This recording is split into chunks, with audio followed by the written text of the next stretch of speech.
800 ml water వస్తుంది. 800 ml water వస్తుంది ఖచ్చితంగా కాయలో. దాదాపు 8 నుంచి 10 గెలలు ఉంటాయి. గెలకు 15 నుంచి 20 కాయలు ఉంటాయి. ఇచ్చేసి ఒక కాయ 30 రూపాయల కింద కోసుకొని నాకు డబ్బులు ఇచ్చేసి స్పాట్ లో వెళ్ళిపోతాడు. మాకు ప్రతి 45 రోజులకు మినిమం 60 నుంచి 90 వేలు వస్తాయి. రైతు సోదరులకు వ్యవసాయ ప్రేమికులకు నమస్తే. మీరు చూస్తున్నారు శివ అగ్రి క్లినిక్. నేను మీ శివకుమార్. ఈరోజు అయితే మనం వచ్చేసి గండిగూడ గ్రామము, శంషాబాద్ మండల కేంద్రము, రంగారెడ్డి జిల్లాలో ఉన్నాము. మనతో పాటు వచ్చేసి అందరికీ సుపరిచితమైన రైతు రాజశేఖర్ గారు ఉన్నారు. ఈరోజు ఈ వీడియో టాపిక్ వచ్చేసి మన వెనకాల కనిపిస్తుంది కదా, అటు ఇటు బార్డర్లో కొబ్బరి చెట్లు. అంటే వీళ్ళకి దాదాపు కొన్ని వందల ఎకరాల వ్యవసాయం ఉంది. మధ్యలో పంటలు ఉంటాయి. పంట చుట్టూ వీళ్ళు కొబ్బరి తోటలు పెట్టుకున్నారు. చాలామంది కొబ్బరి తోట పెట్టాలనుకుంటే అసలు కొబ్బరి చెట్లు ఎక్కడ పెట్టుకున్నా కానీ సరే, ఏ ఫామ్ హౌస్లో పెట్టుకున్నా కానీ సరే కొబ్బరి చెట్లు సరిగ్గా ఎదగవు. అసలు ఎలాంటి రకపు వెరైటీస్ పెట్టుకుంటే రైతుకు ఆదాయం వస్తుంది, వీళ్ళ యొక్క వ్యవసాయ క్షేత్రంలో ఎన్ని కొబ్బరి చెట్లు ఉన్నాయి, కాదకి ఏ విధంగా వస్తున్నాయి, పూర్తి సమాచారం, అసలు కొబ్బరి చెట్లని ఏ విధంగా మెయింటెనెన్స్ చేసుకోవాల సమాచారం రైతు రాజశేఖర్ గారిని అడిగి తెలుసుకునే ప్రయత్నం చేద్దాం. నమస్తే రాజశేఖర్ సార్. నమస్తే శివ గారు. విస్తారంగా వ్యవసాయ సాగు చేస్తుంటారు సార్. కొబ్బరి చెట్లు చాలా మంచి హైట్లో పెరిగినాయి, కాయలు కూడా బ్రహ్మాండంగా కాస్తున్నాయి. అసలు ఏం సార్ ఈ కొబ్బరి తోట అసలు ఎన్ని సంవత్సరాల తోట ఇది? ముఖ్యంగా మీరు మా కొబ్బరి గురించి అడిగి తెలుసుకొని రైతు సోదరులకు తెలియజేయాలని చెప్పి మంచి తలంపుతో అడుగుతున్నారు కనుక మీకు అందరికీ మీ ఛానల్కు మీకు ధన్యవాదాలు తెలుపుతూ, ముఖ్యంగా రైతు సోదరులకు ఏం చెప్తున్నానంటే, మనము ఈ కొబ్బరి మొక్కల్ని ఎన్నుకునేటప్పుడే చాలా జాగ్రత్త పడి ప్రభుత్వం ద్వారా రీసెర్చ్ సెంటర్ లోపటి నుంచి ఉత్పత్తి చేసిన నాణ్యమైన మొక్కలను సేకరించి పద్ధతి ప్రకారం నాటుకున్నట్టయితే మీకు దాదాపు 50 సంవత్సరాల వరకు ఈ కొబ్బరి చెట్లు పనికొస్తాయి. ప్రతి సంవత్సరం కాపుని ఇస్తాయి. దాదాపు 8 నెలలు, సంవత్సరానికి 8 నెలలు కాపు రెగ్యులర్గా ఇస్తూనే ఉంటాయి. మేము 28 సంవత్సరాల క్రితము మా గురువు గారైన హీరాలాల్ గారు, నేను స్వయంగా అంబాజీపేటకి వెళ్ళి మేము అక్కడ నుంచి గవర్నమెంట్ ఫామ్ నుంచి ఈ మొక్కలు తెచ్చుకోవడం జరిగింది. కొబ్బరి తోటల పరిశోధనా కేంద్రం అది. ఆ ప్రదేశానికి వెళ్ళి మనం నికార్సైన మొక్కలు, జాతి మొక్కలు ఇవి గంగా బోండం అంటారండి. గంగా వెరైటీ. Yes, tall. ఇది దాదాపు 50 అడుగుల పైన కూడా పోద్ది. మా దగ్గర సాయిలు కండిషన్ అంతా బాగుంటుంది. పెంపకాలు చాలా పద్ధతిగా మెయింటైన్ చేస్తాం కనుక మొట్టమొదటిసారి మేము 4x4 గుంతలు జేసీబీ అప్పుడు జేసీబీ కాకుండా మనుషులతో పెట్టి తోయించినాము. ఇప్పుడైతే జేసీబీతో ఒక 2 బకెట్లు తీస్తే సరిపోతుంది. ఆ రోజు మాత్రం మేము 4x4 గుంతలు తీసి మొదటి భాగం మట్టి పైన 2 ఫీట్ల మట్టినంతా ఒక పక్కకు పోసి, అడుగున ఉన్న మట్టి మొత్తం అంతా ఒక పక్క పోసి, దీంట్లో DAP, super phosphate, potash, Makkina ఎరువు, పశువులు వేయకూడదండి, పశువుల ఎరువు, మక్కినది ఎరువు, దీంట్లో కనీసం 20 కేజీల ఎరువు, 2 కేజీల సూపర్ ఫాస్ఫేట్, 1 కేజీ పొటాషు, తర్వాత 500 గ్రాముల డిఏపి, 500 గ్రాముల యూరియా, ఇది మొత్తం అంతా కలిపి వేపపిండితో సహా, ఇంకా కలిగిన వాళ్ళు, పెట్టుబడి పెట్టేవాళ్ళు, ధైర్యం ఉన్న వాళ్ళు అయితే మన పల్లి చెక్క, గ్రౌండ్ నట్ చెక్క కూడా వేసుకోవచ్చు. తర్వాత నిమ్ కేక్ కూడా వేసుకోవచ్చు. అంటే ఇదంతా ఫస్ట్ మొక్కలు పెట్టేటప్పుడు తీసుకోవచ్చు. మొక్కలు పెట్టేటప్పుడు అడుగు మందులు అంటారు వీటిని. రేపు మొక్క సెట్ అయిన తర్వాత బలిష్టంగా ఏర్లు తయారు కావాలనుకుంటే చాలా ఉపయుక్తమైన పని ఇది జరుగుతుంది. దాదాపు ఒక 2-3 సంవత్సరాల వరకు కింద భూమి చెట్టు బాగా ఏపుగా పెరగాలనుకుంటే ఈ పద్ధతి ఖచ్చితంగా వాడాలండి మనం. ఆ తర్వాత నీటి ఎద్దడి కాకుండా భద్రంగా 2 సంవత్సరాలు చెట్టు పెరిగినట్టయితే ఎప్పుడైతే ఈనెలు స్టార్ట్ అవుతాయో, కింద మాను మొదలవుతుందో, అప్పటి నుంచి మీకు మాను వచ్చిన తర్వాత ఈ దేశవాళీ రకం, ఇది అంబాజీపేట గంగా బోండం అంటే దేశవాళీ రకంగా పిలువబడుతుంది. ఇది ఖచ్చితంగా మీకు 50 సంవత్సరాలు క్రాప్ ఇస్తుంది. 50 సంవత్సరాలు మీకు ఇప్పటికీ 28 ఏళ్ళు అవుతుంది. దాదాపు 30 అడుగులు పైకి పెరిగింది. ఇప్పుడు ఇక్కడ ఉన్న తోటలో ఎన్ని చెట్లు ఉంటాయి సార్? దాదాపు 2300 చెట్లు ఉన్నాయి మాకు. 2300. ఇది ఎంత, ఎన్ని ఎకరాల వ్యవసాయ క్షేత్రం సార్? ఇది 16 ఎకరాలు. 16 ఎకరాలు. మీరు మధ్యలో ఏం తోట పెట్టుకోరు సార్? మొత్తం మిగతా అనేకమైన రకాల పండ్ల తోటలు ఉన్నాయి. పక్కన అవకాడ ఉంది, మునుగ ఉంది, మహాగని ఉంది. తర్వాత మధ్య అంతర్ పంటలు వేస్తాము, పసుపు వేస్తాము.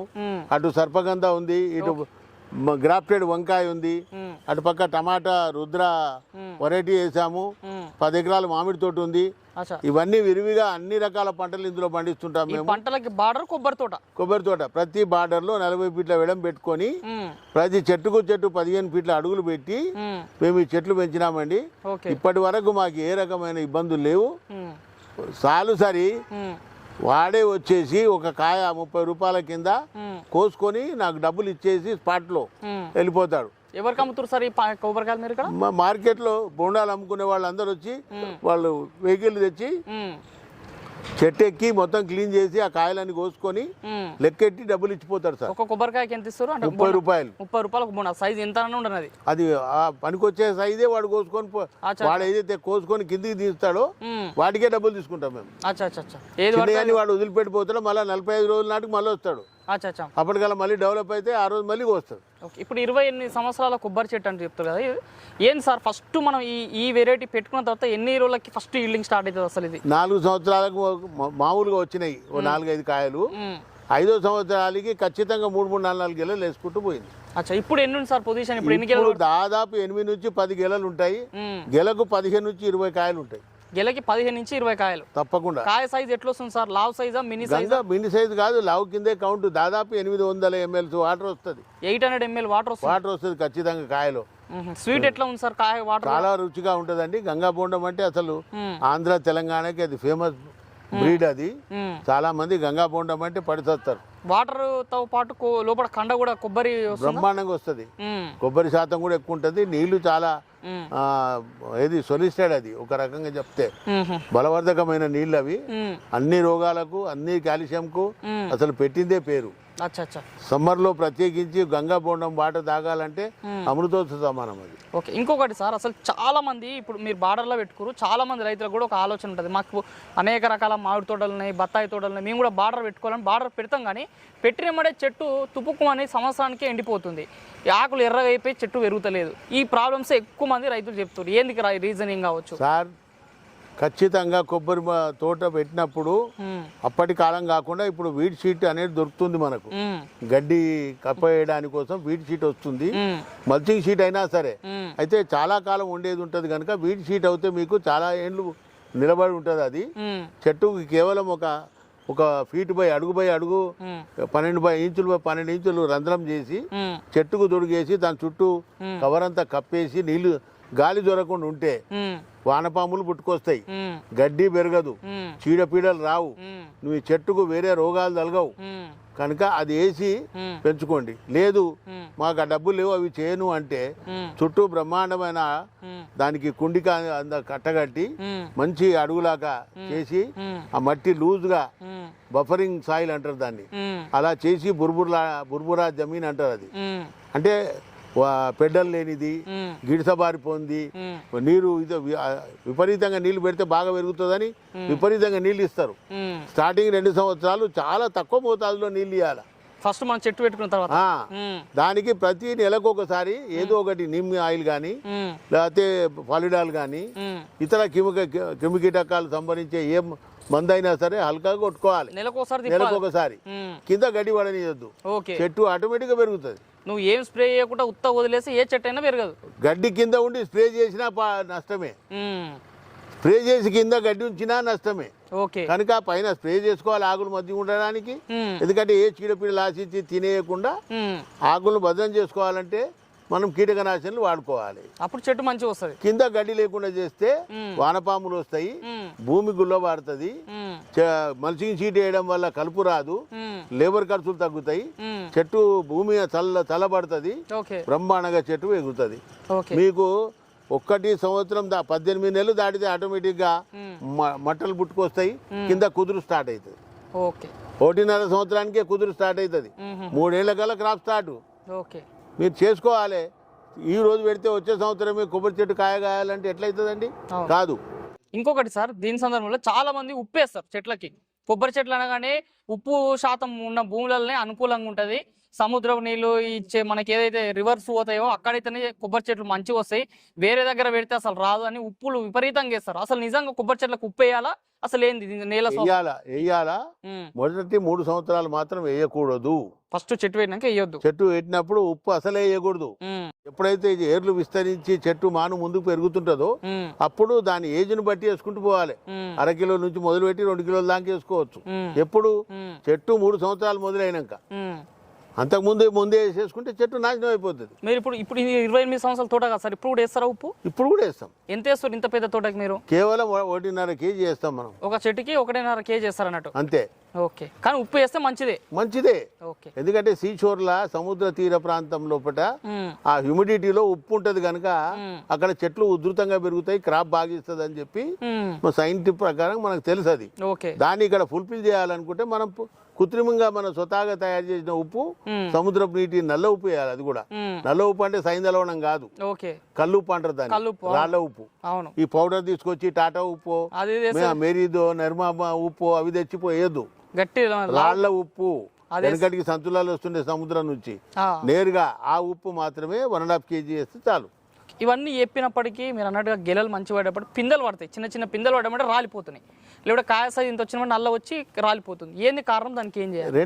రెండు కారణాలు. పైన మంకు పురుగు అని వస్తుంది, ఒకటి గడ్డర అని వస్తుంది నల్లగా, మన కందిరిగా లాగా ఉంటది కానీ పెద్దగా ఉంటది, అది రాక్షస బల్లి లాగా. ఆ కొండి పురుగు ఏం చేస్తా అంటే పిందెలను కొరికేసి పడబడేస్తుంది. రెండవ కారణం ఏం చేద్దాం అంటే కాల్షియం డెఫిషియన్సీ కానీ, భూమిలో ఏదైనా సారము కింద మీద బోరాన్ వేయాలా దీనికి, మెగ్నీషియం వేయాలా దీనికి, ఖచ్చితంగా డిఏపి వాడాలా, పొటాష్ వాడాలా, సూపర్ వాడాలా, నీమ్ కేక్ వాడాలా. ఎన్ని రోజులకు వాడాలి సార్? సంవత్సరానికి 2 సార్లు, 6 నెలలకు ఒకసారి. కాల్షియం, బోరాను, మెగ్నీషియం ఇవన్నీ కూడా 50 గ్రామ్స్ అన్ని చేసేసి ఎరువు వేసి కంటే ముందు అది వేసి మీదికెళ్ళి ఎరువు వేసి మీదికెళ్ళి మనుగ పెట్టేసేయాలి, నీళ్ళు వేస్తూ ఉండాలా. 6 నెలలకు ఒకసారి జాగ్రత్త తీసుకుంటే పిందెలు అనేవి రాదు. ఆటోమేటిక్ గా వాటి సమతుల ఆహారం వాటికి దొరికితే వాటికి ఏ రకమైన లోపం అనేది జరగదు.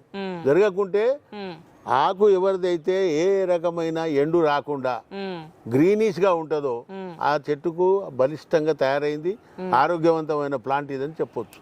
ఎర్రగా అవుతుందంటే ఎర్రగా అవుతాయి, పచ్చగా అవుతుంది, కొమ్మలు ఈనెలు పోతున్నాయి, ఆ కాకులు అంటుకపోతున్నాయి అంటే రోగగ్రస్తమైందని లెక్క. ఈ జాగ్రత్తలు తీసుకుంటే బాగుంటుంది. జాగ్రత్తలు తీసుకోకపోతే ఏ పంట అయినా అంతే, ఒక్క కొబ్బరి అని కాదు. కొబ్బరికి దగ్గరగా ఉండి మనం కష్టపడితే దీనికంటే మంచి పంట, ఇంత సుఖమైన పంట ఇంకోటి లేదు. మేము చూస్తున్నాం కదా ఇప్పుడు. మాకు ప్రతి 45 రోజులకు మినిమం 60 నుంచి 90 వేలు వస్తాయి. ప్రతి 45 రోజులకు అంటే రోజు 2,000 రూపాయలు మాకు నికర ఆదాయం. మరి కాబట్టి బెస్ట్ పద్ధతి అన్నట్టు. మేము పెట్టి 28 ఏళ్ళు అయింది, ఎప్పుడు మర్చిపోయినాము. అది అదనపు ఆదాయం కదా, పైగా చూడడానికి నీడ, మన వైవిధ్యభరితమైన గాలి, నీరు ప్రతి ఒక్కటి మన కంట్రోల్ ఉంటది. మరి ఇటువంటి వాతావరణం క్రియేట్ అవ్వడం అంటే మాటలా? కరెక్ట్. జనాలు అర్థం చేసుకోవాలి దాన్ని. ఈ పద్ధతి చేసుకుంటే బాగుంటది. అవును, డెఫినెట్లీ. మీరు ఏ పంట, ఈ పంటనే కాదు, గడ్డి ఎందుకు కాదండి, మరో గడ్డి లేకుండా ఆ గడ్డిని బతికితేనే అది పెరుగుతుంది. గడ్డి కదా అని పెడితే నిన్ను గడ్డే కలుపుతుంది అది. మరి చూసిన రైతు సోదరులారా, మరి ఇది రోజు ఈ వీడియోలో రైతు రాజశేఖర్ గారు మరి ఈ వ్యవసాయ క్షేత్రంలో దాదాపుగా 2,000 పైగా కొబ్బరి చెట్లని బార్డర్లో పెట్టుకొని దాన్ని చేస్తున్న సస్యరక్షణ చర్యలు. చాలామంది కొబ్బరి తోటలు, కొబ్బరి మొక్కలు పెట్టి ఆ చెట్లకి కాయలు రావట్లేదు, చెట్టు సరిగ్గా ఎదగట్లేదు, చచ్చిపోతుంది అని చాలా సమస్యలు ఎదుర్కొంటున్నారు. వీటన్నిటికీ సరైన సూచనలు అందజేశారు. మరి ఇది ఈ రోజు వీడియోలో కొబ్బరి సాగులో రైతులు తీసుకోవాల్సిన జాగ్రత్తలు, మొక్కలపైన చేయాల్సిన మెయింటెనెన్స్. ఈ వీడియో మీకు నచ్చితే లైక్ చేయండి. నిత్యం నాన్-మేడ్ వ్యవసాయ సమాచారం కోసం శివ అగ్రికి సబ్స్క్రైబ్ చేసుకోండి. మరొక మంచి వీడియోలో కలుద్దాం. అంతవరకు సెలవు. ధన్యవాదాలు. జై హింద్. జై హింద్.